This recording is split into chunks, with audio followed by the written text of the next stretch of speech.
La sanación del sueño de la enfermedad. Extractos del taller celebrado en la Fundación para un Curso de Milagros en Temecula, California, por el Dr. Kenneth Babnick. Parte I. Tenía pensado comenzar con el sueño, ya que en cierto sentido es la esencia no solo de lo que comentaremos en este taller, sino de todo el curso.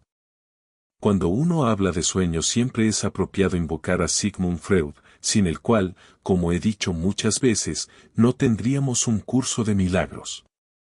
Su trabajo sobre los sueños no solo es la pieza central de toda su obra, sino en realidad de toda la psicología en el siglo XX y ahora en el siglo XXI.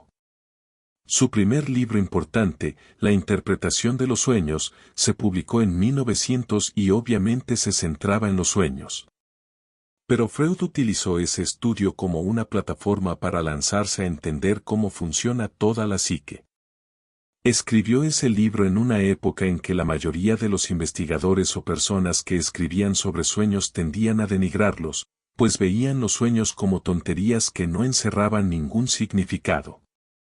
Uno de los puntos más importantes derivados de esta obra inicial de Freud fue mostrar que los sueños eran muy significativos y tenían un propósito bien definido.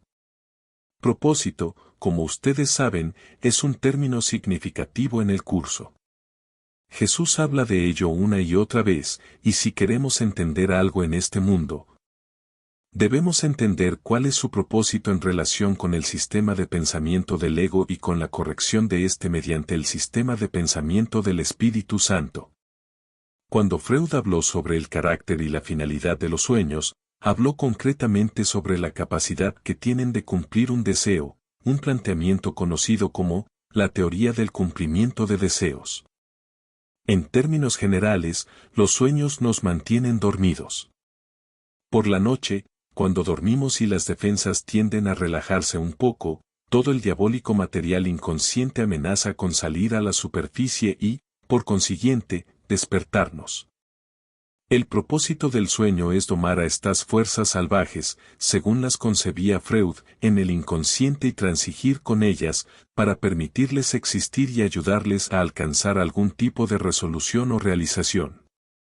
La idea más bien concreta del deseo es el cumplimiento de todos estos impulsos instintivos, pero principalmente es el deseo de que sigamos dormidos. En general, diríamos que los sueños existen para que se realice el deseo de permanecer dormidos, y en segundo lugar, para el cumplimiento de los deseos generados por estas fuerzas instintivas que, en la teoría de Freud, siempre tienen que ver finalmente con la sexualidad infantil. Una de sus aportaciones más perdurables fue ayudarnos a entender que los sueños tienen un propósito. Cuando miramos el criterio del sueño que propone el curso y lo vemos a través de la lente freudiana, la idea de que el sueño tiene este propósito más general de cumplir un deseo nos permite de repente entender por qué ha ocurrido el sueño. Y particularmente entendemos por qué el sueño que llamamos el universo físico y los sueños individuales que consideramos nuestras vidas han ocurrido como han ocurrido. Hay un método en la locura del ego y este método es el cumplimiento de un deseo.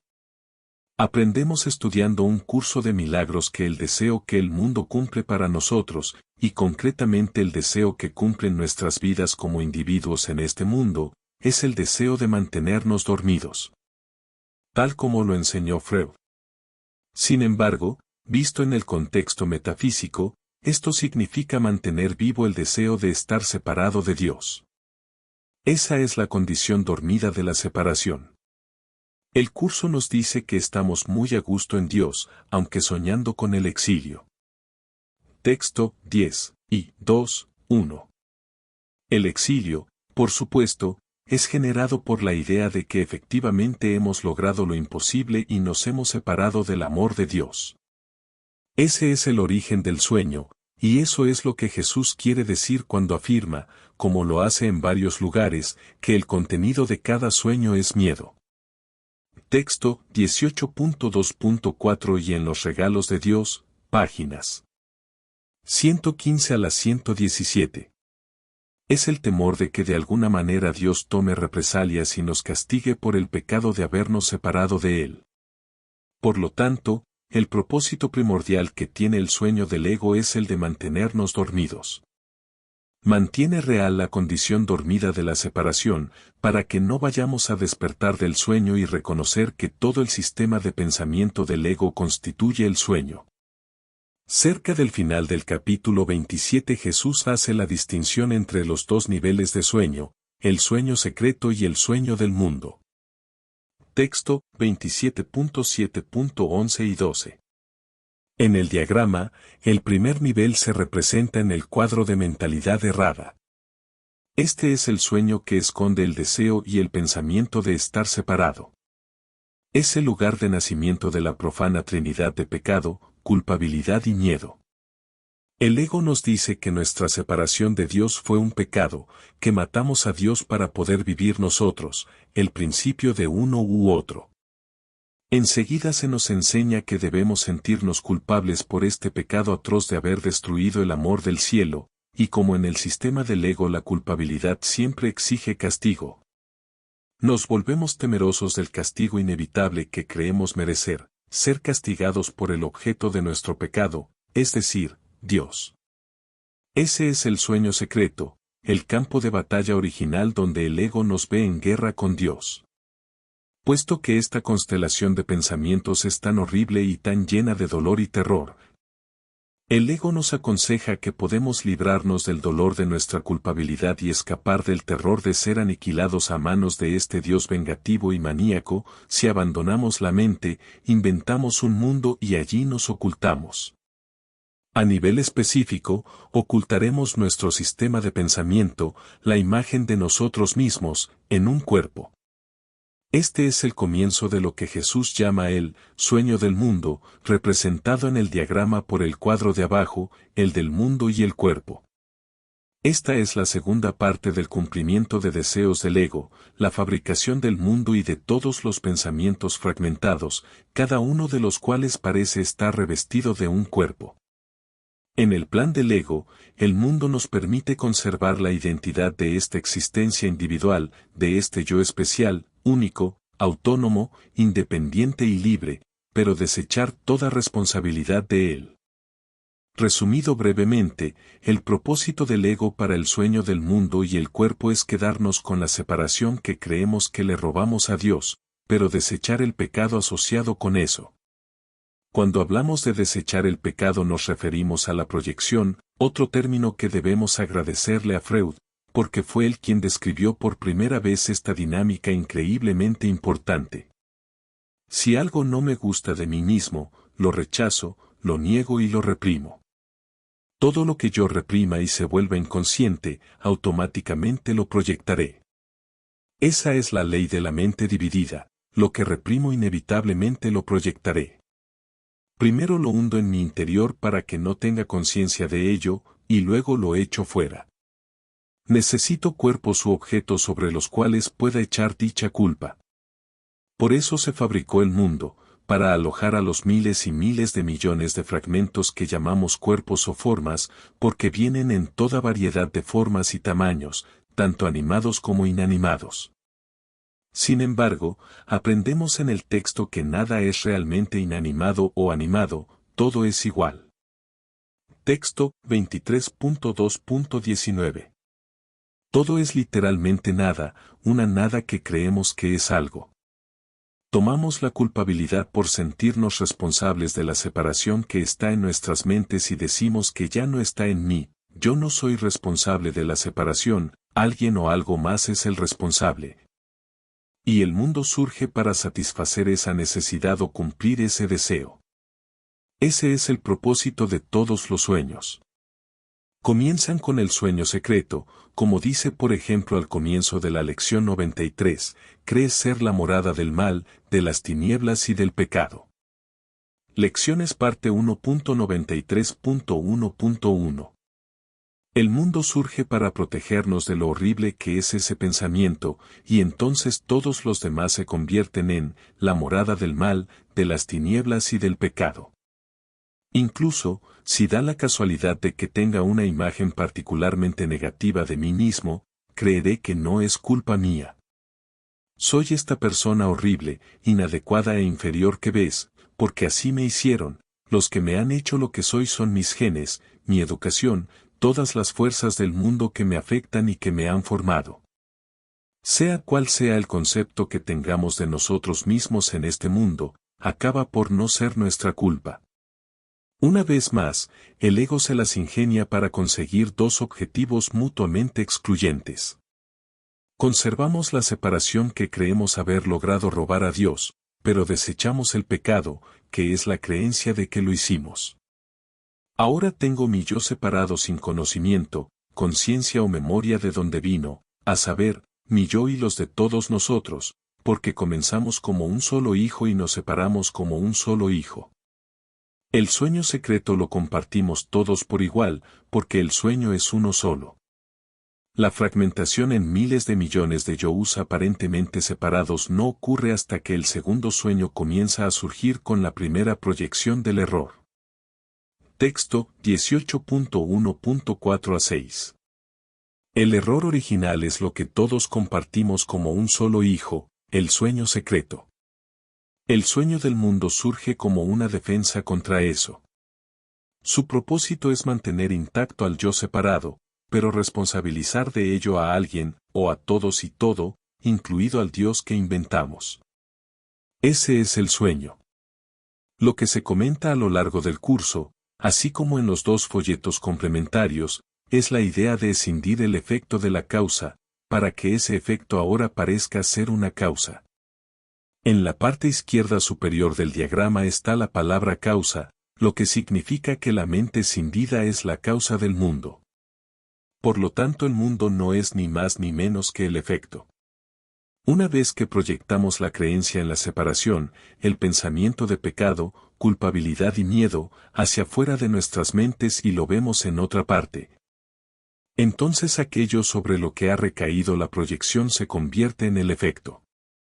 Ese efecto es causado por el pensamiento en la mente que se ve animado y energizado por la dinámica de la proyección. El mundo es el efecto y la mente es la causa. Cuando escindimos el efecto de la causa, olvidamos la causa. En el diagrama, verán también la línea sólida, a la que denominamos el velo de la negación o velo del olvido que separa la mente del mundo. Ese velo cae frente a nuestras mentes para que olvidemos de dónde vino el mundo, y sin conciencia de la causa, solo vemos el efecto. Entonces tenemos que inventar alguna causa, ¿de dónde vino el mundo? ¿Cómo llegamos hasta aquí? ¿Cuál es el propósito del mundo?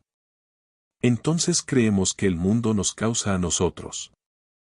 Creo que este yo que creo ser es causado por el mundo de fuerzas que están fuera de mi alcance, comenzando con la unión de un espermatozoide y un óvulo. Da igual si la unión se efectúa en el dormitorio o en un tubo de ensayo. Creo que mi vida física y mi vida psicológica comienzan cuando se unen el espermatozoide y el óvulo. En el contexto de vidas pasadas podríamos decir que lo que soy hoy es el efecto de la unión de muchos espermatozoides y muchos óvulos a lo largo de un periodo de siglos o milenios. Como quiera que trates de entenderlo, se reduce al mismo contenido: no estoy aquí por mi propia decisión, sino por algo externo a mí mismo que me causó. Cuando escindimos el efecto de la causa y reprimimos la causa, ya no tenemos conocimiento de ella. En otras palabras, nos volvemos sin mente, porque la causa es la mente. Entonces nos quedamos con el efecto que ahora creemos que es una causa. Como veremos más adelante, la enfermedad se entiende en este marco. Cuando pensamos en una enfermedad, ya sean síntomas mentales o físicos, lo que catalogamos como enfermo o afectado no es ni más ni menos que el efecto de la causa. Un principio muy importante en el curso, al que volvemos una y otra vez porque es tan central, es el principio de que las ideas no abandonan su fuente. La idea de un universo físico, no solo el mundo que percibimos, es la idea que nunca ha abandonado su fuente en la mente. Esto significa que literalmente no hay un mundo fuera de nuestras mentes porque las ideas no abandonan su fuente. A nivel del microcosmos, por ejemplo, cuando busco deshacerme de mi culpabilidad, proyectarla sobre ti, hacer que te sientas culpable, hallar defectos, juzgarte, culparte, criticarte, etc. Tengo la esperanza mágica de haberme deshecho de mi culpabilidad, del odio a mí mismo, de la terrible sentencia dictada en mi contra, colocándola sobre ti y convirtiéndote en la morada del mal, de las tinieblas y del pecado. La culpabilidad y el pecado descansan sobre ti, ya no yacen dentro de mí. Esa es la esperanza mágica. No significa que me sienta menos culpable. De hecho, ese ataque refuerza mi culpabilidad, porque hay una parte de mí que sabe que te he atacado falsamente. No importa lo que hayas hecho, no importa cuán reprobables o despiadadas hayan sido tus acciones ante mis ojos o los del mundo entero, aún así no te hace responsable de lo terrible que me siento ni de la angustia, la intranquilidad o el desasosiego que siento dentro de mí. No importa cómo trate de proyectar mi culpabilidad y hacer que otra persona sea responsable de lo terrible que me siento, no cambia el hecho de que la culpabilidad sigue dentro de mí, porque las ideas no abandonan su fuente. La fuente de la culpabilidad en mi mente nunca me ha abandonado tan solo porque me dejé llevar por la idea mágica de pensar que podría desecharla colocándola en ti y luego hallar motivo para criticarte. El principio de que las ideas no abandonan su fuente también opera en el cielo. Somos una idea en la mente de Dios y eso es lo que Jesús quiere decir en el curso cuando habla de que somos pensamiento. Somos pensamiento, no somos carne. Somos un pensamiento en la mente de Dios. Juntar eso con el principio de que las ideas no abandonan su fuente es una reafirmación del principio de la expiación que dice que la separación de Dios nunca sucedió. Dentro de la demencia de nuestro sueño, somos libres de creer que hemos logrado lo imposible, pero eso no significa que lo hayamos hecho, porque las ideas no abandonan su fuente. La idea del Hijo de Dios nunca ha dejado su fuente en Dios. La idea de la culpabilidad nunca ha abandonado su fuente en mi mente cuando busco proyectarla sobre ti. La enfermedad de creer que podría destruir a Dios, salirme con la mía y luego ser feliz, nunca ha abandonado su fuente, aunque he inventado un cuerpo y he hecho que se enferme. La enfermedad nunca ha abandonado su fuente, la culpabilidad nunca ha abandonado su fuente, el amor nunca ha abandonado su fuente. El ego, por supuesto, enseña exactamente lo contrario. Todo el sistema de pensamiento del ego comienza con la propuesta de que las ideas sí abandonan su fuente. Una vez que la idea abandona su fuente, creemos que ésta se ha vuelto inexistente. Y luego, una vez que empiezo el sueño secreto del ego, que es el hogar de la culpabilidad, el ego me dice que las ideas sí abandonan su fuente. Puedo deshacerme de mi culpabilidad inventando un mundo donde se alojan cuerpos separados, sobre cada uno de los cuales puedo proyectar mi culpa. Así termino con ella y alguien más pagará el precio de mi pecado, no yo. De hecho, una causa y un propósito de la enfermedad es que me permite decir que tú me hiciste esto. Tú has hecho que me enferme. Y no importa si defino el patógeno como tú, mi madre, mi padre, mis hermanos, mis amantes, mi cónyuge, mis hijos, etc., o si defino el patógeno como una bacteria o un virus. En cualquier caso, sigo diciendo que la razón por la que me siento tan miserable, tan privado de sosiego, tan incómodo es que me ha invadido un poder o una fuerza que está fuera de mi control. Ese es el propósito de la enfermedad y volveremos una y otra vez a ello. Pero lo que es de gran importancia y en cierto sentido constituye el trasfondo metafísico para todo lo que vamos a comentar, es entender realmente que no hay cuerpo, no hay enfermedad, no hay mundo. Las ideas no abandonan su fuente. Solo hay pensamientos enfermos en nuestras mentes. Esa es la enfermedad. Un cuerpo enfermo se puede definir de muchas maneras, por un síntoma físico, por lo que solemos considerar una enfermedad mental, o simplemente por estar molesto con respecto a algo, un estado emocional transitorio. Todos estos no son ni más ni menos que el intento del ego de cumplir el deseo de su sueño, que es mantenernos separados y creyendo que tenemos una identidad separada de Dios. Ese pensamiento entonces acaba alojándose en un cuerpo, el cual entonces se define a sí mismo en términos de su diferenciación con respecto a otros cuerpos. Esa es la enfermedad, la creencia de que ese es quien soy. Una vez más, el deseo secreto del ego es mantener intacto al yo separado, pero culpar de ello a alguien o algo más. Curiosamente, la palabra patógeno proviene del vocablo griego patos, que significa enfermedad o dolencia, y gen, que significa lo que causa o produce algo. En el mundo, tendemos a pensar, al igual que la mayoría de los biólogos y las personas del ámbito médico, que los patógenos son organismos como bacterias o virus que causan enfermedades. Cuando estudiamos un curso de milagros, entendemos que el verdadero patógeno es la culpabilidad. Esa es la causa de una enfermedad, y más concretamente, es nuestra decisión en favor de la culpabilidad, porque ésta no existe fuera de nuestra creencia en ella y deseo de ella. Deseamos la culpabilidad porque la culpabilidad dice que he pecado. El pecado dice que me he separado de Dios, lo que significa que este yo separado, con el que ahora me estoy complaciendo, es real, pero no quiero ser castigado por ello. Por eso tenemos el segundo sueño, el sueño del mundo, cuya finalidad es completar el deseo del ego cumpliéndoselo, hallando defectos en todos los demás y catalogando cuanto hay en el mundo como un patógeno potencial o real. Estoy plagado de enfermedad, no por mí, sino por alguna otra persona o cosa. Por eso hay un mundo. Recuerden, de nuevo, hay que entender el propósito. Por eso hay un mundo. Si van a entender algo acerca de este mundo, y sobre todo, acerca de este curso, deben reconocer el único propósito que tienen el cuerpo y el mundo.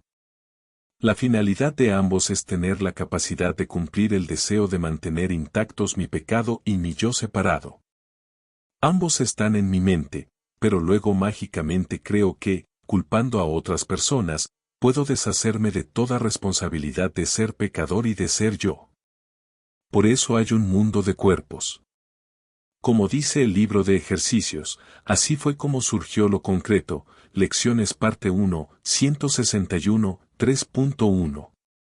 Debe haber algo que yo odie. Necesito que ahí fuera haya algo por medio de lo cual pueda deshacerme de mi odio, del odio a mí mismo. Como veremos más adelante, el Espíritu Santo tiene un uso diferente para el cuerpo, corregir la confusión de causa y efecto.